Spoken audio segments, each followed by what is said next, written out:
दोस्तों नमस्कार, आप सभी का बहुत बहुत स्वागत है मेंस एजुकेशन में। कक्षा 10वीं वाले विद्यार्थी ध्यान देंगे। कक्षा 10वीं वाले विद्यार्थी का जो 8 तारीख संस्कृत का जो पेपर है, उस संस्कृत के पेपर के लिए ठीक जो आपकी ब्लूप्रिंट है, याद रखना ब्लूप्रिंट जो है आपकी, उस ब्लूप्रिंट के अकॉर्डिंग IMP मोस्ट इम्पोर्टेंट प्रश्न ला रहा हूँ मैं, और ये 100% मोस्ट प्रश्न है, ये जरूर ध्यान रख लीजिए। और जिस भी स्टूडेंट को विश्वास नहीं है उसके लिए एक मैं रिक्वेस्ट करता हूं कि वो बिल्कुल भी वीडियो को नहीं देखे, ठीक है। अगर विश्वास है तो वीडियो देखिए, नहीं तो कोई भी आवश्यकता नहीं है, क्योंकि कमेंट करते हैं फालतू की, वो मुझे बहुत बुरा लगता है, इतनी मेहनत करता हूं उसके बाद। तो दोस्तों संस्कृत के लिए आपके लिए जो मोस्ट इम्पोर्टेंट प्रश्न है, जो ग्रामर के आपके 32 नंबर के, वो मैं आपको बता रहा हूँ। इसके पहले मैंने आप लोगों के लिए सेट पेपर बना के बता दिए, 3 सेट पेपर, ठीक है। और उसका जो हमारी ऑफलाइन जो क्लास है, उस ऑफलाइन क्लास में भी मैंने वो तीनों सेट कंप्लीट करवा दिए हैं, ठीक है। उनकी लिंक मैंने दे रखी है प्लेलिस्ट में, उसको आप जाकर वीडियो देख सकते हो जिनको आवश्यकता है वो। और ये जो मोस्ट इम्पोर्टेंट प्रश्न जो मैं आपको बताने जा रहा हूँ 32 नंबर के, ये आपकी पूरी की पूरी जो ब्लूप्रिंट है, उस ब्लूप्रिंट पर आधारित प्रश्न है। और अगर विश्वास नहीं हो तो ब्लूप्रिंट को मैच करके देख लीजिएगा, ठीक है। तो चलिए स्टार्ट करते हैं, और चैनल को सब्सक्राइब कर लेना अगर आपका मन हो सब्सक्राइब करने का तो, ठीक है, नहीं तो मैं तो बता ही रहा हूँ। देखिए, उचित विकल्पम चित्वा लिखत, एक एक उदाहरण बताऊंगा और आपको याद हो जाएगा। देखिए, ल्यप प्रत्ययस्य उदाहरणम अस्ति। अब यहाँ पर जो ल्यप प्रत्यय है, इसका उदाहरण कौन सा है? आगमः, आगतः, आगम्य या आगतवान। अब यहाँ पर देखिए पूछा क्या है, ल्यप प्रत्यय पूछा है, ठीक है। तो जहाँ पर भी आखिरी में या शेष रहे, ठीक, क्या शेष रहे, या शेष बचे, तो वहाँ पर आपका ल्यप प्रत्यय होगा। तो इसका करेक्ट आंसर आएगा आगम्य। जो आगम्य जो दिया है, इसमें ल्यप प्रत्यय है दोस्तों, ध्यान रखिएगा, ऑप्शन नंबर सेकंड। अगला देखिए, सर्वधन त्रिल इत्यस्य पदम भवति। तो इसमें आपको याद रखना है, त्रिल आ रहा है, सर्व, सर्व क्या है, तो आपको यहाँ पर बताना है ये मूल शब्द है, ठीक है। अब सर्वधन त्रिल इत्यस्य पदम भवति, तो दोस्तों इसमें सर्वत्र करेंगे आप, ठीक है, ऑप्शन नंबर सा वाला। अब देखो, क्रीडित्वा इत्यस्मिन् पदे प्रत्यय अस्ति। क्रीडित्वा, पहले शब्दों को अच्छे से देख लीजिए और नियम भी सुन लीजिए ताकि परीक्षा तक याद रहे। जिस शब्द के अंत में त्वा शेष बचे, वहाँ पर आंखें बंद करके आप कत्वा प्रत्यय लगाएंगे, ठीक है। कौन सा प्रत्यय लगाएंगे? कत्वा। तो यहाँ पर जो क्रीडित्वा दिया है, इसमें ये त्वा शेष बच रहा है, देख लीजिए, ठीक। अब अंत में ये त्वा शेष बच रहा है, क्रीडित्वा, ठीक। तो इसमें कौन सा प्रत्यय है? तो इसमें कत्वा प्रत्यय, नोट कर लो इस प्रत्यय को, कत्वा प्रत्यय है, ठीक है, कत्वा प्रत्यय। ऑप्शन कौन सा करेक्ट होगा? तो आप लोग यहाँ पर ध्यान रखेंगे, ये वाला ऑप्शन करेक्ट होगा। इसके बाद में देखिए, जेतुम इत्यस्मिन् पदे प्रत्ययो अस्ति। अब जिस भी शब्द में, गौर करिए मेरी बात को, कि जिस भी शब्द के अंत में तुम शेष बचे, वहाँ पर तुमुन प्रत्यय होता है। कौन सा प्रत्यय होता है? तुमुन प्रत्यय। अब यहाँ पर ये जेतुम जो दे रखा है, इसका ये देखिए आखिरी में ये तुम शेष बच रहा है। तो जहाँ पर भी तुम शेष बचे, वहाँ पर आपको कंप्लीट करना है तुमुन प्रत्यय। मितम च सारम च ही वाग्मिता। तो दोस्तों इसमें वचो आएगा, वचो, ठीक है, वचो, ये आपकी उक्ति है दोस्तों एक, ठीक है। अब मैं आपको बता रहा हूँ अगले ऑब्जेक्टिव टाइप क्वेश्चन। देखिए, सदा धन एव इत्यस्य संधि अस्ति। सदा धन एव, तो इसमें हमारा सबसे पहले तो याद रखिए कि क्या बनेगा? सदैव बनेगा, सदा धन एव का मूल शब्द तो, ठीक है। और इसमें हमसे पूछा क्या है, कि इसमें ये पूछा है कि आप मुझे ये बताइए कि संधि कौन सी है। तो दोस्तों इसका जो करेक्ट आंसर है वो आएगा वृद्धि स्वर संधि। क्या आएगा? वृद्धि स्वर संधि। नमस्ते इत्यस्मिन् पदे संधि अस्ति। नमस्ते जो पद है, इसमें कौन सी संधि है, ये आपसे नमस्ते में पूछी है दोस्तों, ठीक। तो देखिए आपको ऑप्शन दिए, गुण स्वर संधि, व्यंजन स्वर संधि, और विसर्ग संधि, और वृद्धि संधि।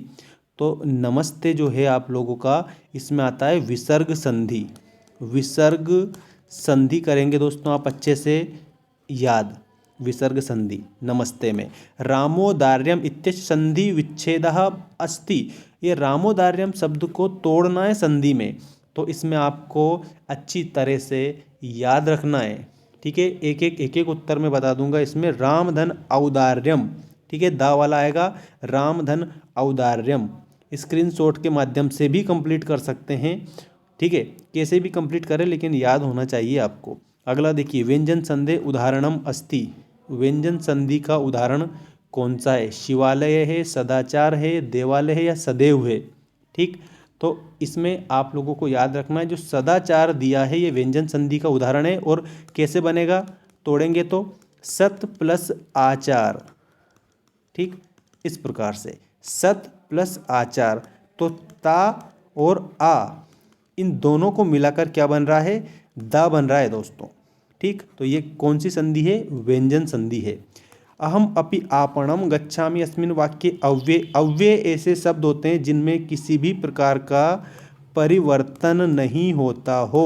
तो यहाँ पर अपि जो दिया है ये अव्यय है, तो अपि कहाँ दिया है? ऑप्शन बा में दिया है, तो ऑप्शन बा हमारा करेक्ट हो जाएगा।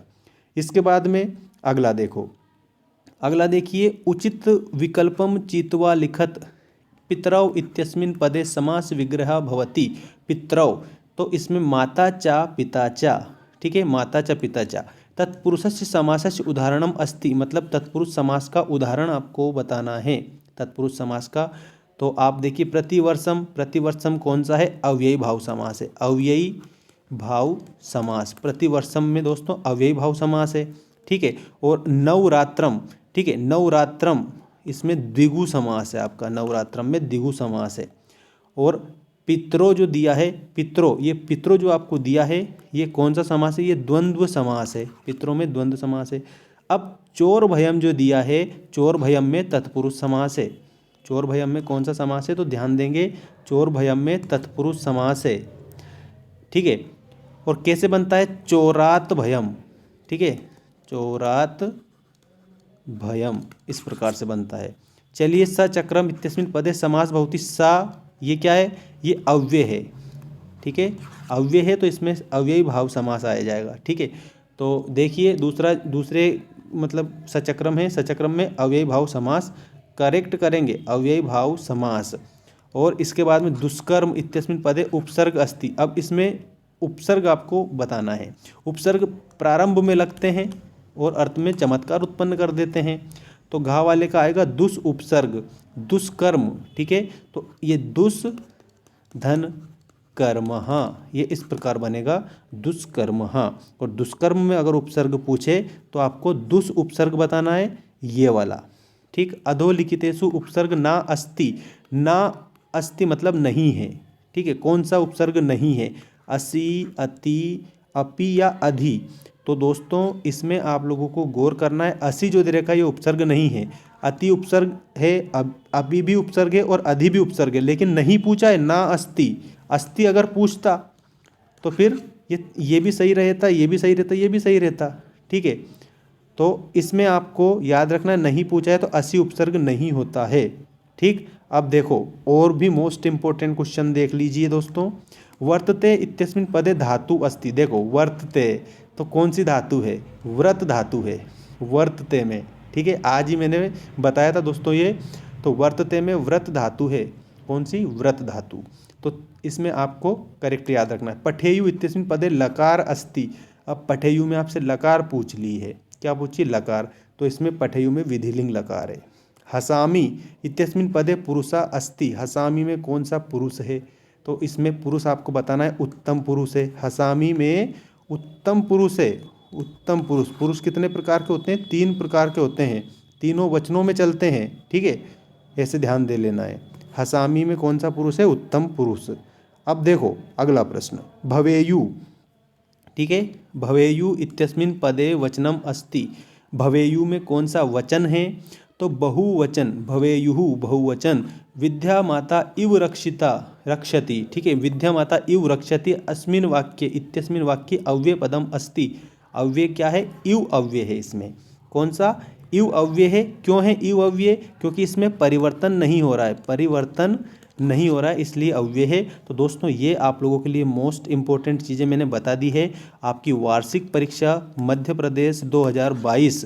अब एक जानकारी और सुन लो कि आपको निबंध कौन कौन से याद करने हैं। एक तो कालिदास का निबंध याद करना है, कालिदास का, और एक संस्कृत भाषा का महत्व मैं लिख देता हूँ, संस्कृत भाषायाम महत्वम, भाषायाम महत्वम। ये 2 निबंध याद कर लो, दोनों में से एक डेफिनेटली 100% आएगा। ठीक है, चलिए मिलते हैं नेक्स्ट वीडियो में। सब्सक्राइब नहीं किया है तो चैनल को सब्सक्राइब कर लेना। धन्यवाद।